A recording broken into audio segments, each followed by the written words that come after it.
ये जो कहानी है बहुत ज़्यादा डिस्टर्बिंग होने वाली है। ये एक कहानी नहीं है, ये एक ट्रक ड्राइवर के साथ रियल में इंसिडेंट हुआ था जो इस वीडियो में आपको बताने वाला हूँ। अगर आप ये रात में वीडियो देख रहे हो तो थोड़ा ध्यान से देखना और अपने हेडफोन जल्दी से लगा लो और कहानी की शुरुआत करते हैं। कहानी की शुरुआत होती है दिल्ली से। हाँ, वही सपनों का शहर। एक ट्रक ड्राइवर था जिसका नाम रवि था, जिसको टास्क मिला था दिल्ली से अपनी ट्रक लेके देहरादून जाने का। लेकिन उसको ये पता नहीं था कि ये वाली ट्रक ड्राइविंग उसकी हमेशा के लिए याद बन के रह जाएगी। तो बात है दिसंबर 2012 की। समय हो रहा था शाम की 6 बज रहे थे।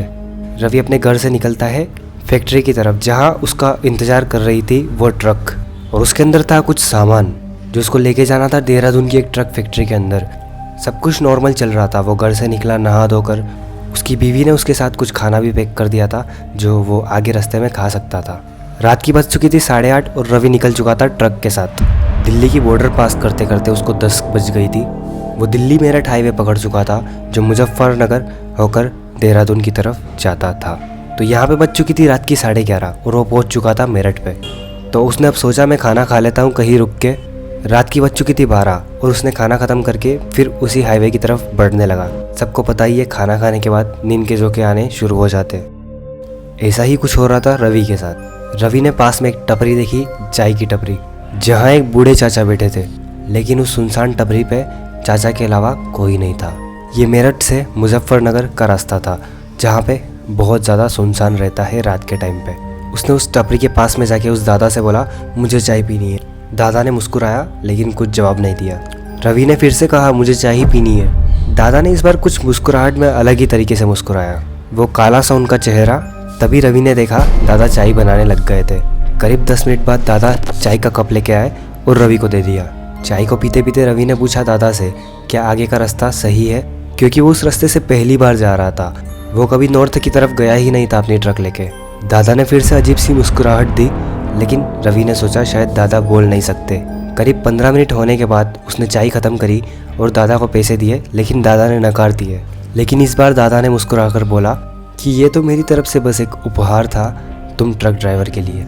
तो रवि ने पूछा क्या आप हर ट्रक ड्राइवर को फ्री में चाय पिलाते हो? तो दादा ने कहा दिन वाले ट्रक ड्राइवर्स को तो नहीं, लेकिन रात वालों को ज़रूर। रवि को कुछ गड़बड़ लगी। उसने इतना कुछ ध्यान नहीं देखे आगे की तरफ बढ़ने लगा। वो ट्रक के अंदर बैठा जैसे ही और उसको अजीब सी ठंडक महसूस होने लगी।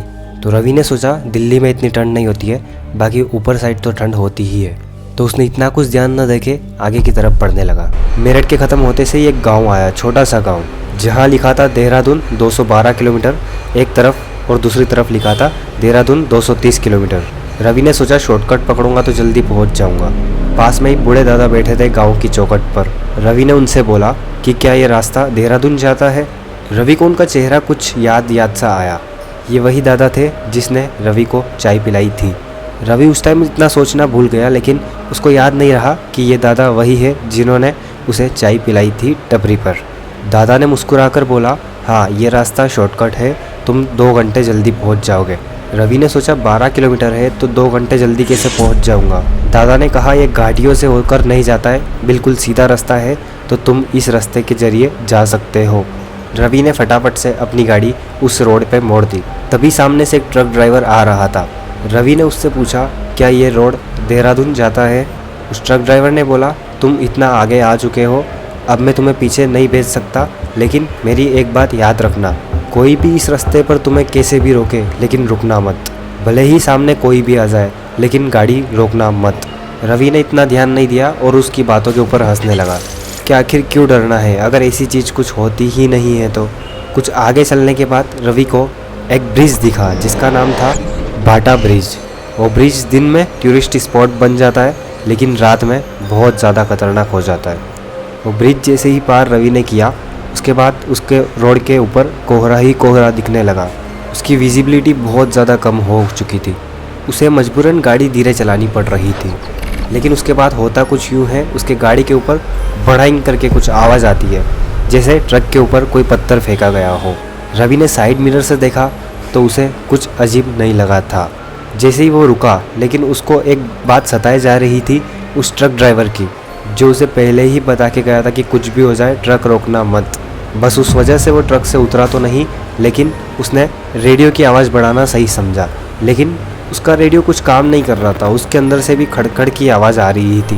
उसने सोचा शायद कुछ मिस्टेक हो गई होगी, तो उसने इतना ध्यान नहीं दिया और आगे अपनी धुन में चलता रहा। जैसे जैसे वो चलता रहा 20 मिनट बाद उसको ऐसा प्रतीत हुआ जैसे उसके ट्रक के छत के ऊपर कोई चल रहा हो। टिक टिक टिक टिक की आवाज़ आने लगी।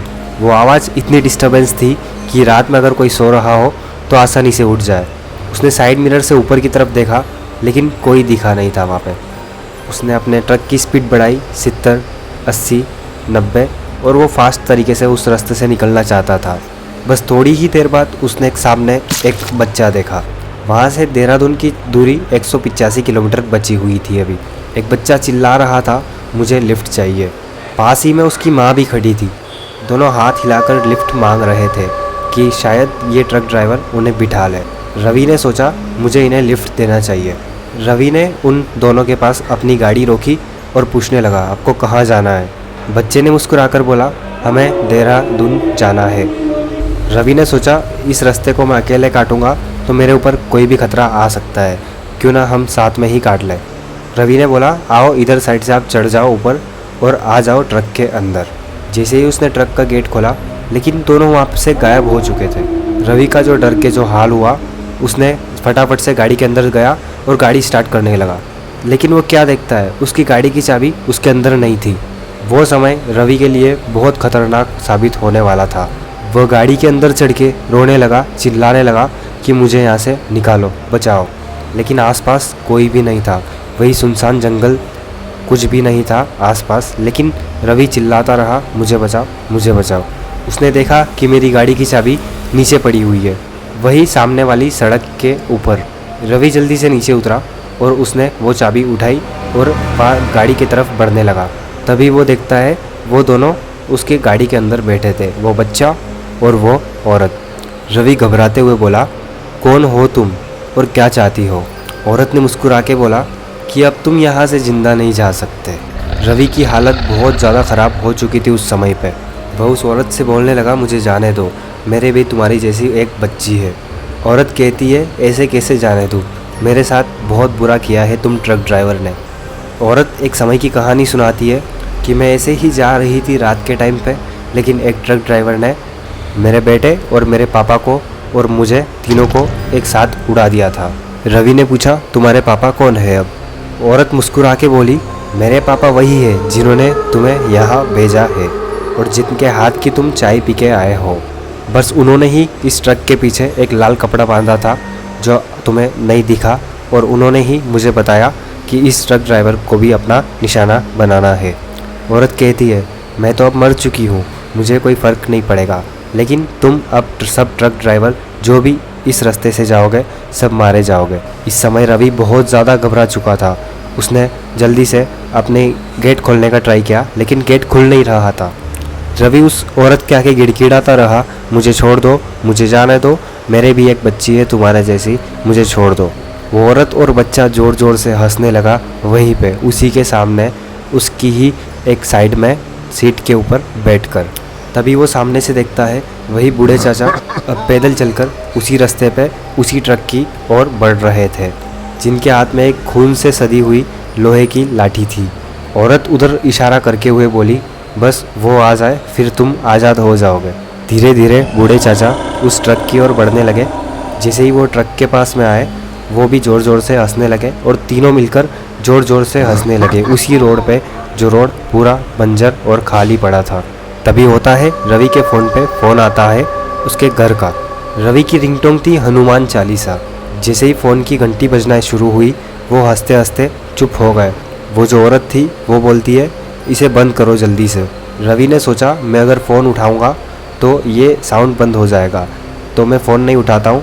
उसने पहला फ़ोन नहीं उठाया, लेकिन उसको पता चल गया था हनुमान चालीसा से ये सब मुझसे दूर हो सकते हैं। उसको फिर से अपनी पत्नी का फ़ोन आया, लेकिन उसने उस टाइम भी नहीं उठाया था। जब तीसरी बार फ़ोन आया तो उसने सोचा, मुझे अब जल्दी से यहाँ से निकलना पड़ेगा। हनुमान चालीसा सुनकर वो सब गाड़ी से नीचे उतर चुके थे उस खाली रोड पे, और रवि के सामने खड़े होकर बोले, तुम यहाँ से नहीं जा सकते। लेकिन उसके फ़ोन के अंदर हनुमान चालीसा अभी भी चली हुई थी, चल ही रही थी, क्योंकि उसका फ़ोन आ रहा था। वो फ़ोन रवि को उसकी बेटी ने लगाया था, जो कि रात में उठ के उसके पापा से बोलना चाहती थी, पापा आप कब आओगे, क्योंकि उसके पापा का जन्मदिन आज था। जल्दी से वो रवि वहाँ से निकल चुका था और हनुमान चालीसा के वजह से उसकी जान बच गई, नहीं तो वो आज इस दुनिया में नहीं होता। तो कुछ इस तरीके से रवि की बेटी ने उसके पापा की जान बचाई उसके जन्मदिन पर। इससे बढ़िया गिफ्ट वो क्या ही दे सकती थी उसके पापा को जन्मदिन पर। सुबह समथिंग 4 बजे वो देहरादून पहुंच गया। जल्दी से डिलीवरी कर वो घर पहुंचा और उसकी बेटी को अपने गले से लगाया कि अगर आज ये रात में मुझे फ़ोन नहीं करती तो मैं आज ज़िंदा वापस घर नहीं आ सकता था। तो यही थी अपनी कहानी आज की। कैसी लगी कमेंट्स में बताना, और अच्छी लगी हो तो लाइक और चैनल को सब्सक्राइब कर देना।